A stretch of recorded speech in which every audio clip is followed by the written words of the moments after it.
के दास काट दो, जगत गुरु आचार्य परमहंस दास काट दो।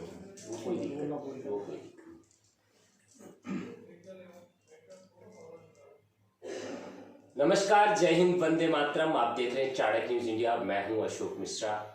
हम इस वक्त मौजूद हैं ओरछा, झांसी, उत्तर प्रदेश में। आज महाशिवरात्रि के पावन अवसर पर जगत गुरु आचार्य परमहंस जी अयोध्या से चलकर ओरछा में पहुंचे हैं। अखिल भारतीय हिंदू महासभा की तरफ से महाशिव बारात के आयोजन में सम्मिलित होने के लिए चाणक्य न्यूज इंडिया परिवार का ये सौभाग्य है कि आज हमें उनसे एक खास बातचीत करने की मौका मिला, अवसर मिला।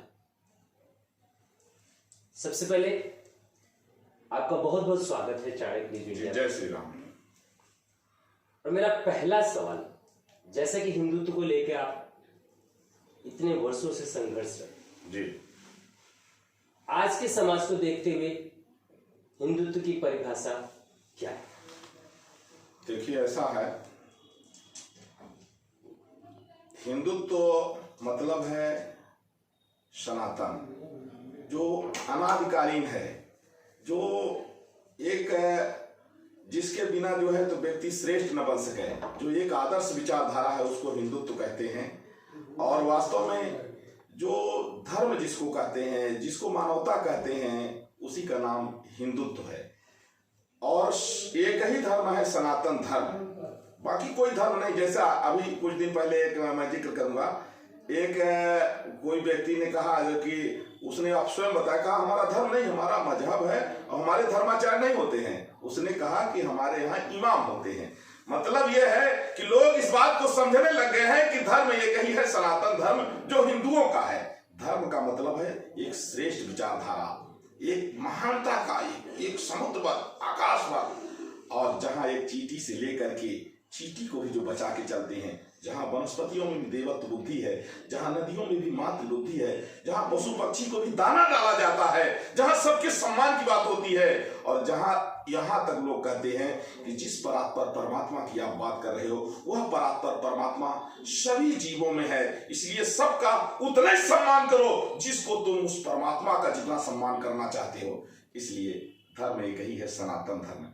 इसलिए आज जो है हुआ क्या कि बीच में जब विदेशी आक्रांताओं ने, भारत जो है ना, कभी भारत विश्वगुरु रहा, राम राज्य अगर है तो हमारे देश की देन है राम राज्य, और पूरे विश्व को मानवता की शिक्षा भारत देता रहा है।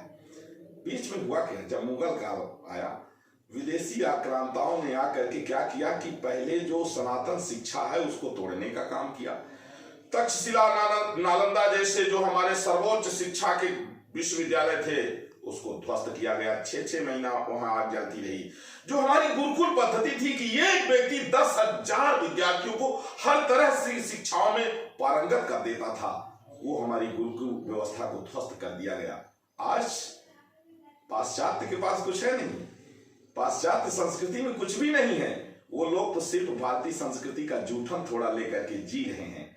मानवता की अगर कहीं शिक्षा लेनी है तो फिर भारतीय संस्कृति का ही जो है तो सहारा लेना पड़ेगा। मुगल काल जब आया, मुगलों ने क्या किया, बांटो और काटो। लोगों को कहा, अनटचेबिलिटी के नाम पर, छुआछूत के नाम पर इतना जहर खोल दिया, लोगों में आपस में डिवाइड कर दिया। और हुआ क्या, धीरे धीरे घुसते गए। और फिर जब इधर ब्रिटिश शासन आया, वो उनका भी डिवाइड एंड रूल था कि बस फूट डालो, राज करो, लूटो। अरे विदेशियों ने तो हमसे लूटा है, कोई सोना लूटा, कोई जवाहरात लूटा, कोई हीरा लूटा, यहां से लूट के ले गया है। ये लुटेरे हैं। और हम, भारत पहले भी सम्राट था, आज भी सम्राट है, आगे भी सम्राट ही रहेगा। अब आवश्यकता है कि हमारी जो सनातन संस्कृति, जिसको लोगों ने बिगाड़ा है, उसको हम प्रतिष्ठित करें। जैसे हिंदू राष्ट्र आवश्यक क्यों है? जब देश आजाद हुआ उस समय मुस्लिमों ने कहा कि 2 सिद्धांत को मानने वाले लोग एक जगह नहीं रह सकते। लोगों ने बहुत समझाया कि भारत मां के टुकड़े मत करो, सब कुछ करो, लेकिन कम से कम इतना तो ध्यान रखो कि मां भारती के टुकड़े मत करो। लोग नहीं माने, सत्ता के भूखे भेड़िए नहीं माने, और भारत से एक हिस्सा अलग हुआ जो पाकिस्तान बांग्लादेश बन गया और उसको वो लोग मुस्लिम देश भी घोषित कर ले गए। वहां हिंदुओं की संख्या दिनों दिन कम होती गई। वहां वो अमानवीय व्यवहार हिंदुओं के साथ जो बचे खुचे हैं और तो मार दिए गए, 1% से भी कम है जो हैं वो नारकी जीवन जी रहे हैं, धार्मिक प्रताड़ना के शिकार हैं। और आज उनके यहाँ ये स्थिति होती है कि पता नहीं कौन मौलाना घुस आए और किस दिन बहन बेटी की इज्जत जो है चली जाए, किस दिन हमारी बेटी की जान चली जाए। वो सुरक्षित नहीं है, दुनिया में कोई भी उनको बचाने के लिए नहीं जा रहा है। और भारत की धरती पर भी देश आजाद होने के बाद में कश्मीर में जिस तरह से धर्म के नाम पर नरसंहार हुआ, एक तरफ से हिंदू काटे गए, वो कश्मीर जहां पर हमारी सेना उनकी रक्षा के लिए जब सीमाओं की सुरक्षा में आतंकवादियों को रोकने के लिए, आतंकवादियों के ऊपर कार्रवाई करने के लिए जाती थी, उस सेना पर पत्थर मारे जाते थे। दुर्भाग्य है आज भी वेस्ट बंगाल में तमाम रोहिंग्याओं को नेशनलिटी दे दी गई, तमाम घुस के यहाँ के नागरिक बन बैठे हैं। अब करते क्या है? मानवन की तस्करी करते हैं। हिंदुओं को जो है पा जाए तो हिंदुओं को जिंदा खा जाते हैं। वो रोहिंग्या आज तक नहीं भगाए गए। और स्थिति क्या है? हिंदुओं को बताए कहे हम छोटा परिवार सुखी परिवार, फिर कहे हम दो हमारे दो, फिर हिंदुओं को कहे शेर का बच्चा एक है अच्छा, और उधर एक लोग कहे उधर मुसलमानों को ये होगा कि भाई हमारे धर्म में नसबंदी हराम है, 4 बीबी और 40 बच्चा, हमारे पास जगह उतनी है, वायु प्रदूषण बढ़ता जा रहा है, बेरोजगारी बढ़ती जा रही है, नदियों में प्रदूषण बढ़ता जा रहा है, जमीन कम होती जा रही है, और 40 बच्चा पैदा करना, देश विरोधी नारा लगाना, राष्ट्रीय संपत्ति में आग लगाना, सेना पर पत्थरबाजी करना, भारत मां भारती को गाली देना, ऐसे लोगों की नेशनलिटी समाप्त होनी चाहिए। हिंदू राष्ट्र की आवश्यकता है। जब देश डिवाइड हो गया, अगर साथ में रहना था, मिल के रहना था, तो फिर हिंदू मुसलमान के लिए बंटवारा क्यों? और अगर बंटवारा हो गया, उनको हिस्सा अलग दे दिया गया और उन लोगों ने अपना मुस्लिम देश घोषित कर लिया, तो हिंदुस्तान को हिंदू राष्ट्र घोषित किया जाए। वरना इनकी तैयारी ये है कि भारत को भी मुस्लिम देश बनाना। क्यों? ये जो हालात पैदा हुए हैं जिनकी आप बात कर रहे हैं, ये जो परिस्थितियां पैदा हुई हैं, इसके लिए आखिर आप जिम्मेदार किसको मानते हैं? इसके जिम्मेवार देखिए, अब ये थोड़ी कठिन बात है, लेकिन मैं रखूंगा इसको। इसके जिम्मेवार जो है हमारे समाज के जो अगुआ रहे, राजा लोग आपस में लड़ते रहे और ये विधर्मी 2 राजाओं को मिला के तीसरे को मरवाए, फिर उसको भी मरवाए, फिर उसको भी मरवाए। तब तो हमारे देश की बेटी झांसी की रानी ने जब देखा कि ये बड़े बड़े राजा महाराजा सिर्फ जो है आपस में लड़ रहे हैं, तलवार उठा लिया, तब जाकर के अंग्रेजों के छक्के छूट गए थे। मैं आज बताना ये चाहता हूं इसका जिम्मेवार कौन था। इसके जिम्मेवार वो राजा लोग थे जो आपस में लड़ते थे और देश हमारा बढ़ता गया। इसके जिम्मेवार वो साधु संत धर्माचार्य भी हैं जो लोगों ने धर्म की शिक्षा के नाम पर केवल अपनी दुकान चलाया, केवल अपना मठ मंदिर बनाए, लोगों को गुमराह किया। मैं बताना क्या चाह रहा हूं? मैं बताना यह चाह रहा हूं कि हमारी मां दुर्गा के हाथ में खड्ग है, तलवार, शस्त्र और शास्त्र हमारे दोनों होना चाहिए। लेकिन कथावाचकों ने सिर्फ ये बता दिया, लोगों को बस रोना गाना सिखा दिया। जो लोग नाचने गाने वाले थे वो लोग धर्म के उपदेशक बन बैठे और लोगों को ये नहीं बताया कि एक हाथ में शस्त्र रखो, एक हाथ में शास्त्र रखो। जब हमारे हनुमान जी ने भी गदा चलाया था, हमारे राम जी ने भी धनुष बाण चलाया था। मतलब क्या है? जब किसान खेती करता है और जब खेती फसल को नष्ट करने वाले जब कीड़े आ जाते हैं तो वो फिर दवा की छिड़काव करता है फसल को बचाने के लिए। मतलब यह है कि शास्त्र हमारा जो है श्रेष्ठ जीवन के लिए है, और जब दानवी आसुरी प्रवृत्ति के लोग हावी होने लगे तो शास्त्र हमारा है उनको रोकने के लिए है। लेकिन लोगों ने शास्त्र को भी जो है लोगों से हटा दिया, शस्त्र को भी हटा दिया। इस तरह का लोग ज्ञान देने लग गए कि लोग ये नहीं समझ पाए कि हमें शास्त्र भी पढ़ना चाहिए और शस्त्र भी रखना चाहिए। मैं बताना चाहता हूं देशवासियों को कि सनातन धर्म के लिए, देश के लिए हर व्यक्ति उतना ही जिम्मेवार है जितना कि एक शंकराचार्य है, एक जगत गुरु है, एक धर्माचार्य है, उतना हर व्यक्ति का कर्तव्य है। जिस दिन हर व्यक्ति ये समझेगा कि सनातन धर्म के लिए, राष्ट्र को बचाने के लिए, समाज को बचाने के लिए हमारा जो कर्तव्य है सबसे ज्यादा है। अगर झांसी की रानी एक उस समय की बहू, जिस समय बहू ये घर से नहीं निकलती थी, उस समय की जब बहू ने देखा ये क्या हो रहा है, आपस में लोग लड़ रहे हैं, उसने तुरंत जो है अपने धोती को बांधा कमर में और 2 तलवार लिया, बच्चे को पीठ पर बांधा, घोड़े पर बैठी और निकल पड़ी समर में, और लाखों को जो है काट करके फेंक दिया, राक्षसों को भागने के लिए लोग मजबूर हो गए। मैं बताना यह चाहता हूं कि लोगों ने हमारे समाज को कमजोर कर दिया। यही तो लॉर्ड मैकाले ने किया। हमारी जो सनातन संस्कृति है, जो हमारे संस्कार थे, उसको तोड़ने के लिए हमारी शिक्षा नीति को ध्वस्त किया लोगों ने। ग माने अगर गणेश कोई कह दे तो भगवाकरण हो रहा है, ग माने गधा को कोई आपत्ति नहीं है। आज जो समाज में अपराध हो रहा है, बलात्कार हो रहा है, ये मुसलमानों की देन है, ये मुस्लिमों की देन है, क्योंकि ये 40 बच्चा पैदा करने वाले संस्कार नहीं देते हैं, ये जिहाद सिखाते हैं। जिहाद मतलब हिंदुओं को मारो, हिंदुओं को लूट लो, और आज भी मुस्लिम जहां ज्यादा है वहां इनके वही जो है कर्म है जो पाकिस्तान में हो रहा है। मैं इसका जिम्मेवार मानता हूं वो समाज के जो अगुआ लोग हैं, जिन लोगों ने हमारे पीढ़ियों को भ्रमित कर दिया, उनको जो है उनको कर्तव्य से च्युत कर दिया। मैं आज देशवासियों को कहना चाहता हूं, तुम सबसे बड़े देश के रक्षक हो, तुम सबसे बड़े देश के जिम्मेवार हो, तुम देश में सबसे बड़े धर्माचार्य हो। तुम मत विश्वास करो उन लोगों पर जो तुम्हें शस्त्र उठाने के लिए मना करे, तुम मत विश्वास करो उनके ऊपर जो तुम्हें शास्त्र पढ़ने के लिए मना करे। लोगों ने भ्रमित कर दिया। शस्त्र और शास्त्र, एक हाथ में हमारा शास्त्र, एक हाथ में शस्त्र होना चाहिए। हम मां भगवती की पूजा करते हैं जिसके हाथ में तलवार चमक रही है। मतलब राम जी को बाण चलाने की क्या जरूरत थी? देखिए मैं बताना ही चाहता हूं, बहुत कठिन बात है। जब द्रौपदी का चीरहरण हो रहा था, सक्षम लोग बैठे थे लेकिन सिर झुकाए हुए बैठे थे। भगवान ने, गोविंद ने चीर तो बढ़ाया, लेकिन यह भी बताया कि महाभारत करो, और महाभारत भगवान कराए। भगवान कृष्ण थे, उनके संकल्प सब हो जाता, लेकिन कहे लड़ना सीखो, तुम धर्म को बचाना सीखो, देश को बचाना सीखो। और उन्होंने, भगवान कृष्ण साथ में थे लेकिन लड़े नहीं, लड़ना सिखाए कि तुम धर्म के लिए लड़ना सीखो, तुम शास्त्र भी पढ़ो पढ़ाओ और शस्त्र भी चलाओ।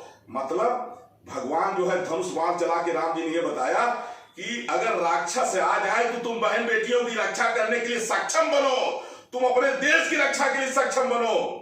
बस ऐसे नहीं खाओ, अरे तुम अपने भोजन की व्यवस्था करते हो, अपने घर बनाने की व्यवस्था करते हो, अपने देश बचाने के लिए क्यों नहीं तुम सोचते हो? भगवान ने तुम्हें सब कुछ दिया है। देखिए, मैं बताना ही चाहता हूं, हमारा राम मंदिर तो बन रहा है, लेकिन राम मंदिर हर व्यक्ति के मन मंदिर में प्रतिष्ठित हो जाए, राम जी के चरित्र हर व्यक्ति के जीवन में आ जाए, हर व्यक्ति के जीवन में राम राज्य आ जाए, उसके लिए हिंदू महासभा का आज जो कार्यक्रम शिव बारात के रूप में यहाँ प्रायोजित किया गया है, यहाँ समस्या और समाधान पर चर्चा होगी कि समस्या कहाँ है और उसका समाधान क्या होगा। आज हर हिंदू को, हर बहन बेटी को झांसी की रानी बनना पड़ेगा और हर हिंदुओं को अपने अर्जुन बनना पड़ेगा। जैसे भगवान ने बताया कि चीरहरण अगर द्रौपदी का हो रहा है तो तुम मत बैठो सिर झुका करके। अगर कोई निर्भया, अगर कोई प्रियंका रेड्डी को जिंदा जला रहा है तो तुम्हें धिक्कार है कि तुम देखते हुए सुनते हुए भी खामोश हो।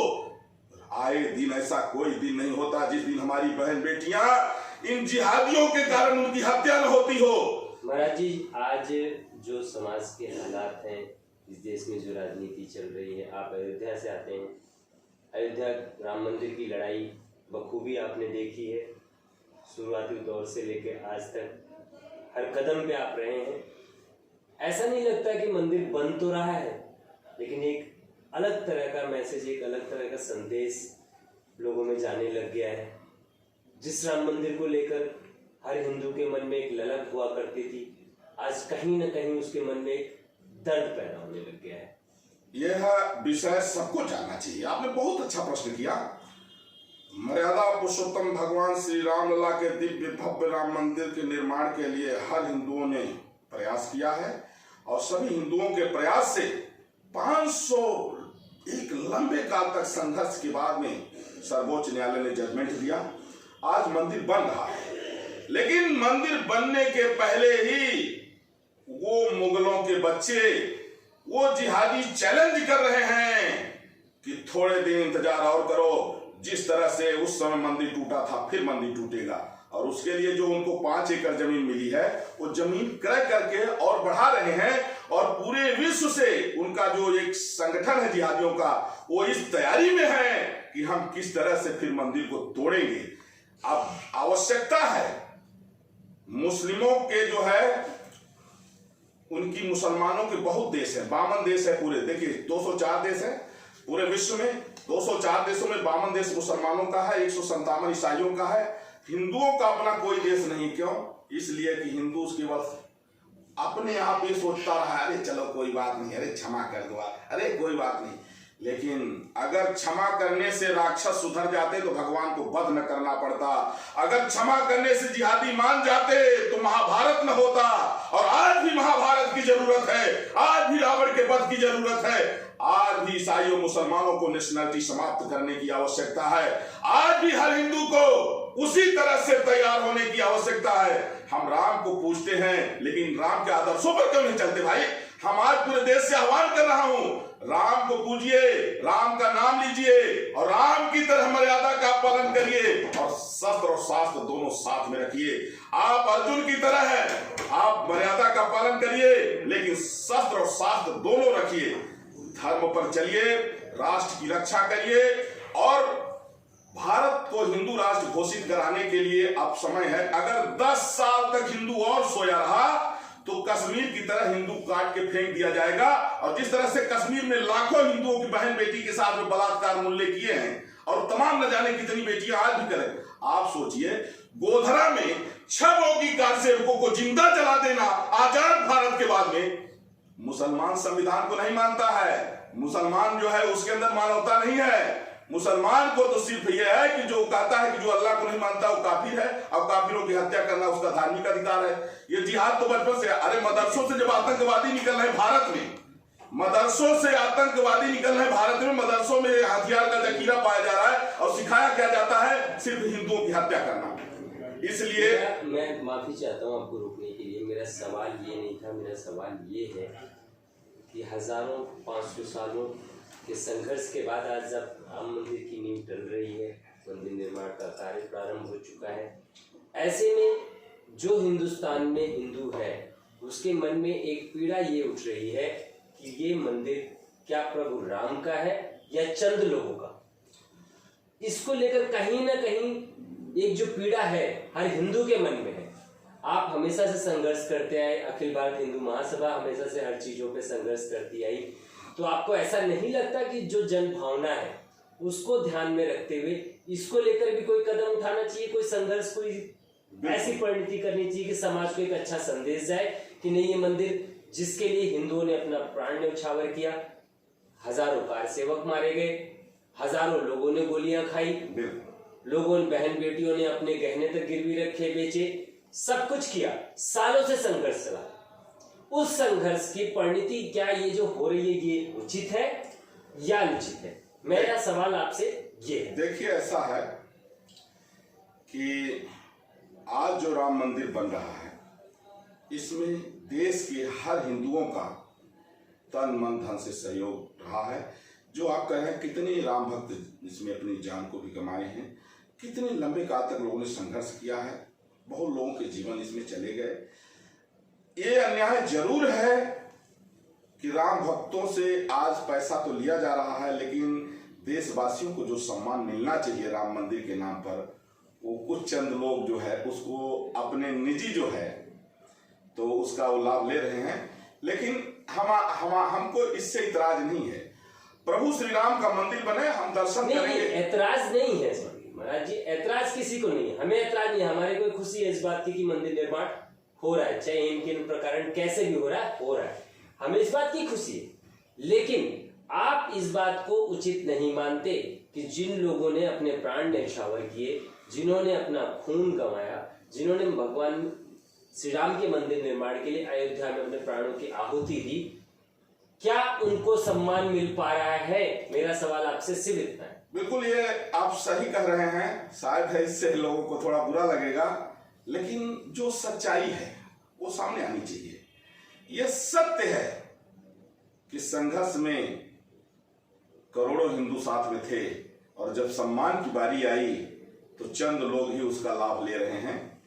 और 2018 में 1 अक्टूबर से क्यों पंडित जी, जब मैंने राम मंदिर निर्माण के लिए आमरण अनशन किया था, जब उत्तर प्रदेश के यशस्वी मुख्यमंत्री आदरणीय श्री योगी आदित्यनाथ जी ने तोड़वाया था, इसके बाद मैंने चिता लगा ली थी। अभी भी मेरा उसमें लोग फिर हमको जेल डाल दिए, अभी भी मुकदमा चल रहा है।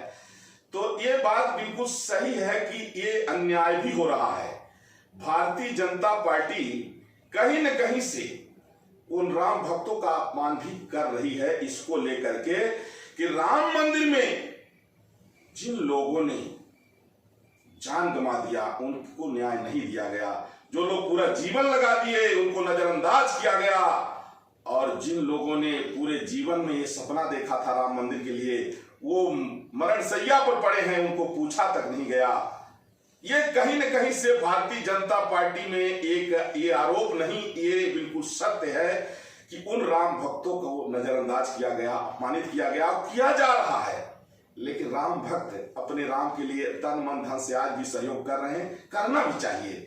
लेकिन भारतीय जनता पार्टी से मैं एक धर्माचार्य होने के नाते मैं जगत गुरु आचार्य परमहंस आचार्य पीठ श्री तपस्वी छावनी राम घाट अयोध्या से निवेदन भी करूंगा भारतीय जनता पार्टी के जिम्मेवार लोगों से कि राम भक्तों की उपेक्षा न करें। जो लोग राम के लिए जीवन भर लड़े उनको नजरअंदाज न करें, और अगर ऐसा करेंगे तो निश्चित रूप से इसका परिणाम गंभीर हो सकता है। भारतीय जनता पार्टी के नेतृत्व में जो राम मंदिर का निर्माण हो रहा है, तमाम ऐसे लोग हैं जिनके परिवार चले गए लेकिन वो जिंदा हैं। मेरे ऊपर खुद ही मुकदमा चल रहा है। मैंने अन्य शासनकाल में सपा के शासन में जिनके मुकदमा हो रहा वो तो खत्म कर दिए, और जो भाजपा ने हमारे ऊपर मुकदमा लादा वो अभी भी चल रहा है, नहीं खत्म हो रहा है। तो ये कहीं न कहीं से ये जो लगता है आरोप भाजपा पर कि ये हिंदूवादी लोगों का दमन करते हैं, और श्रेय जो है भाजपा किसी को नहीं देती, चाहे उसका जान चले जाए, यह जो है आरोप नहीं, यह सत्य है। और एक धर्माचार्य होने के नाते एक धर्माचार्य का कर्तव्य है कि अगर कोई दिशाहीन हो रहा है तो उसका मार्गदर्शन करे।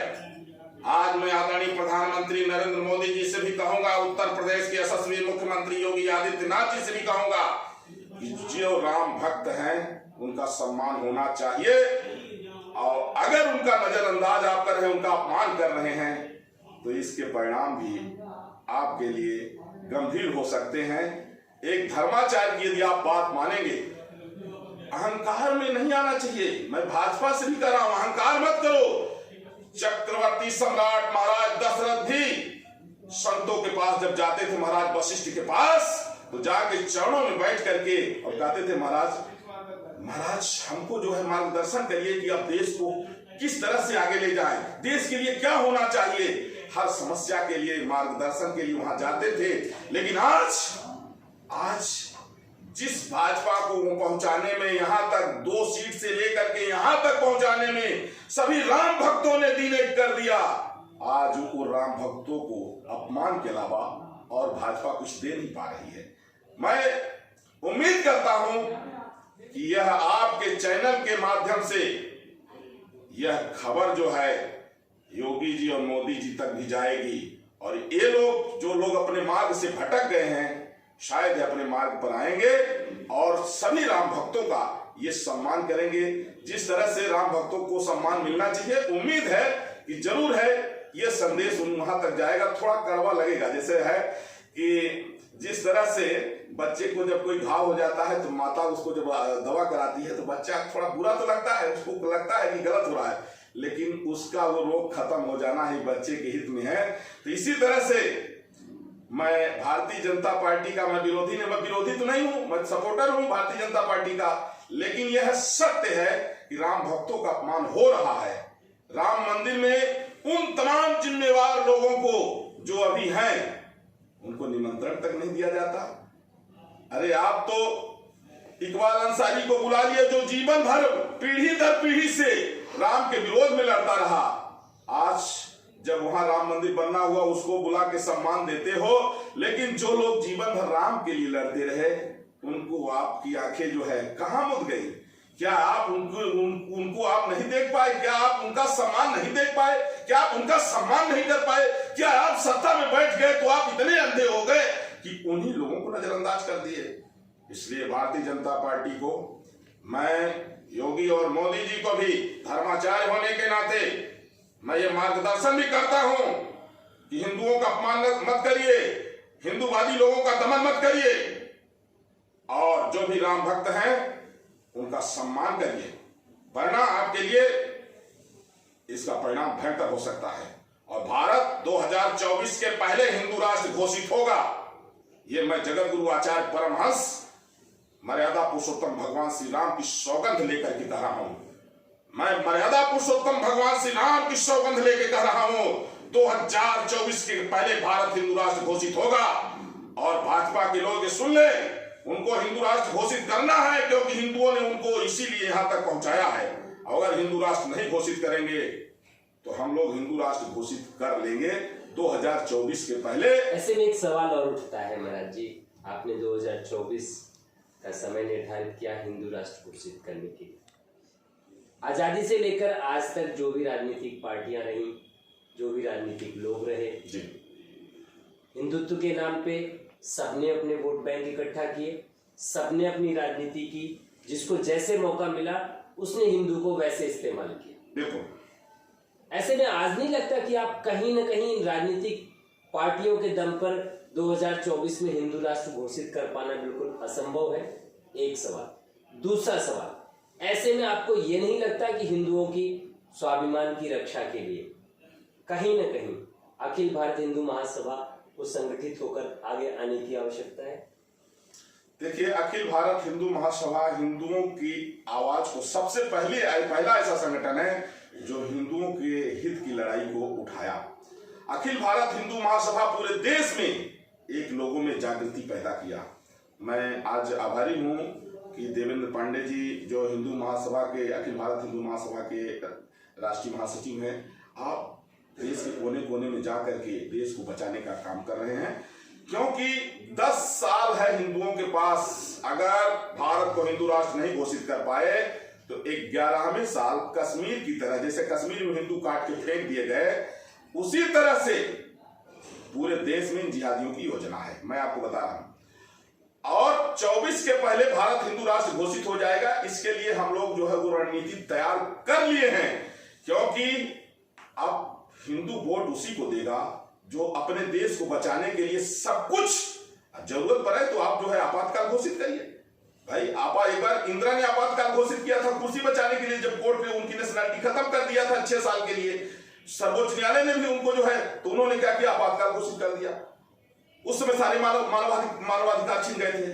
तो मैं मोदी जी से भी कहता हूं कि आप भारत को हिंदू राष्ट्र घोषित करिए। अगर कोई डर हो कि ये जिहादी जो है उत्पात करेंगे, आप आपातकाल घोषित करिए, मरवा दीजिए कुछ लोगों को। भाई, जब आतंकवादियों को तो मारना जो है मारे जा रहे हैं, और जो देश को गोधरा कांड की तरह जो चाहे कि हम पूरे देश में इस तरह हिंदुओं को जला देंगे, ऐसे लोगों को तो मारना ही पड़ेगा ना। और कुछ मारे जाएंगे, कुछ सही हो जाएंगे। तो मेरा मानना यह है कि 23 में भारत हिंदू राष्ट्र घोषित होगा। अब वह जो भी हिंदूवादी संगठन अगर है हिंदू हित के लिए, वो सब एकजुट होंगे। और जो सिर्फ अपना झोला छाप, जिनको अपना सिर्फ पैसे से मतलब है, उनसे तो देखिए, मेरा उनसे कोई मतलब नहीं। हम सिर्फ उनको बात कर रहा हूं, क्योंकि हिंदू मतलब जानते हैं, हिंदू एक ऑक्सीजन है। जैसे किसी को भी जीना है तो ऑक्सीजन लेना पड़ेगा, और अगर पूरे विश्व को बचना है तो हिंदुओं को बचाना होगा। और हिंदुओं को बचाने के लिए भारत को हिंदू राष्ट्र घोषित करना होगा, क्योंकि जिहादी हिंदुओं को नहीं बचने देंगे, क्योंकि वो काफिर समझते हैं। और हिंदू एक ऐसा है, आप देख लीजिए कि एक तरफ पाकिस्तान में आप देखिए कि पार्टीशन होने के बाद पाकिस्तान में हिंदुओं की दिनों दिन हत्या हुई, संख्या उनकी दिनों दिन कम हुई, कहां चले गए। और हिंदुस्तान में देख लीजिए इनकी जनसंख्या कितनी तेजी से बढ़ी। मतलब हिंदू इतना उदार है, हिंदू इतना महान है, हिंदू इतना श्रेष्ठ है कि वह सबका ही चाहता है, चींटी मटा का भी, पशु पक्षियों का भी हित चाहता है। लेकिन अगर हिंदू राष्ट्र घोषित नहीं हुआ तो कश्मीर की तरह हिंदू नहीं बच पाएंगे। इसलिए 2023 में भारत हिंदू राष्ट्र घोषित होगा। भगवान राम की सौगंध लेकर के कहते हैं। मैं हिंदू महासभा से उम्मीद करता हूं, आज हिंदू महासभा के राष्ट्रीय महासचिव देवेंद्र पांडे जी से मैं उम्मीद करता हूं कि ये घर घर और जन जन में अलग जगाएंगे और लोगों को देश को बचाने के लिए, माताओं बहनों को बचाने के लिए बेटियों की इज्जत को बचाने के लिए, मां भारती को बचाने के लिए, राष्ट्र की एकता और अखंडता के लिए इस तरह का माहौल तैयार करेंगे कि 2023 भारत हिंदू राष्ट्र घोषित होगा और दिल्ली के रामलीला मैदान में सैकड़ों, हजारों नहीं, लाखों नहीं, करोड़ों की संख्या में दिल्ली पूरी भर जाएगी जब प्रोटेस्ट होगा हिंदुओं का।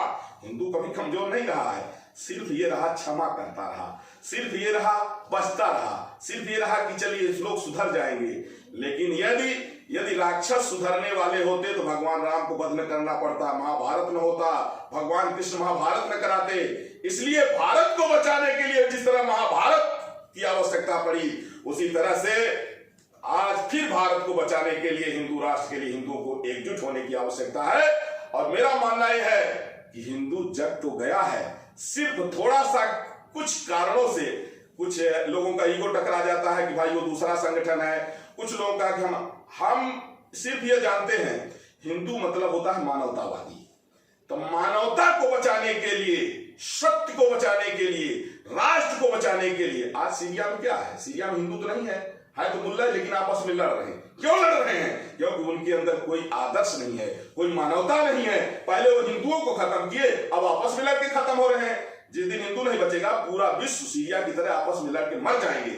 इसलिए विश्व को बचाने के लिए तो आवश्यकता है कि भारत हिंदू राष्ट्र घोषित हो। और जब हिंदू बचेगा, हिंदू ही तो एक ऐसा है जो कहता है, एक हिंदू ही तो कहता है कि सबका भला हो। और कौन कहता है? और तो कहते हैं कि जो अल्लाह को नहीं मानता काफिर है, काफिरों की हत्या करो। और तो कहते हैं कि ये बुत परस्त हैं, बुत परस्त हमारे यहाँ जो है, इनको जो है, इनसे हम दोस्ती नहीं कर सकते हैं, इनके साथ हमारा भाईचारा नहीं निभा सकता है। और हिंदू क्या है? अरे चलो सब धर्म बराबर है। जबकि वो चिल्ला रहा है, अभी ओवैसी चिल्ला के बोला कि हमारा धर्म नहीं है, हमारा मजहब है। ओवैसी चिल्ला के बोल रहा है कि हमारे धर्माचार नहीं है, हमारे यहाँ इमाम होते हैं। अब ये कहते हैं कि सब धर्म सब कहाँ है? धर्म एक ही है, सनातन धर्म, जो हम हिंदुओं का है। इसलिए धर्म को बचाना है तो सनातन धर्म बचाइए और सनातन धर्म को मानने वाले हिंदुओं को बचाइए। अब इसके लिए पूरे देश में बच्चा बच्चा इसको लेकर जग गया है और हर बेटी अब झांसी की रानी की तरह खंजर को उठा चुकी है। अब इंतजार है बस, अगर देख रहे हैं कि जिस तरह से आर्टिकल 370, 35A को हटाया गया, उसी तरह से भारत को हिंदू राष्ट्र घोषित किया जाए। और 22 तक ही हम लोग इंतजार करेंगे। 23 में हम लोग जो है युद्ध के मैदान में, और वही युद्ध का मैदान दिल्ली होगा, रामलीला मैदान। और वहां से हम लोग फिर जैसे भी होगा, अगर कश्मीर में मुसलमान हिंदुओं को काट के फेंक सकते हैं, तो क्या मुसलमानों को यह पता नहीं है कि हिंदुस्तान में जिस दिन हिंदू तलवार उठा लेगा, वो तुमको पूरे भारत से काट के फेंक सकता है। और उसके लिए हम लोग जो है, देखिए, हर तरह से सक्षम है, हमारी रणनीति तैयार हो चुकी है। 204 देश है पूरे विश्व में, सब हमारे थे, लेकिन लोगों ने सब जहां लूट लिया। हम सिमटते सिमटते हिंदुस्तान में आ गए और हिंदुस्तान को अब नहीं जाने देंगे। हिंदुस्तान हिंदुओं का स्थान है और हिंदुओं का ही स्थान रहेगा और हिंदू राष्ट्र बन के रहेगा। जय श्री राम, भारत माता के, वंदे मातरम, हर हर महादेव। ये है जगत गुरु आचार्य परमहंस जी महाराज अयोध्या से, जो आज झांसी पधारे हैं। इन्होंने आज चाणक्य न्यूज इंडिया से बेबाकी से बातचीत की, अपने विचार रखे और अपनी इन्हीं विचारों और इन्हीं बेबाकियों के लिए पूरे विश्व में जाने जाते हैं। इन्होंने साफ संदेश दिया उन राजनीतिक दलों को, उन राजनीतिज्ञों को, कि अगर हिंदू राष्ट्र की तरफ हिंदुस्तान को नहीं ले गए तो हिंदू जाग चुका है और हिंदू कुछ कड़े कदम भी उठा सकता है। हालांकि इन्होंने वर्ष भी निर्धारित कर दिया, 2022-2023 तक हिंदू इंतजार करेगा। 2023 हमारा और हिंदुओं का होगा। अगर उससे पहले आप हिंदू राष्ट्र घोषित करते हैं तो हिंदुस्तान का हिंदू आपके साथ है। जिसने आज आपको यहां तक पहुंचाया है, वो आगे आपको और भी बहुत कुछ दिखा सकता है। फिलहाल देखते हैं, आने वाला वक्त बताएगा कि इस संदेश का अंजाम क्या होता है। चाणक्य न्यूज इंडिया के लिए झांसी से संवाददाता अशोक मिश्रा के साथ कैमरामैन दिलीप कुमार की रिपोर्ट।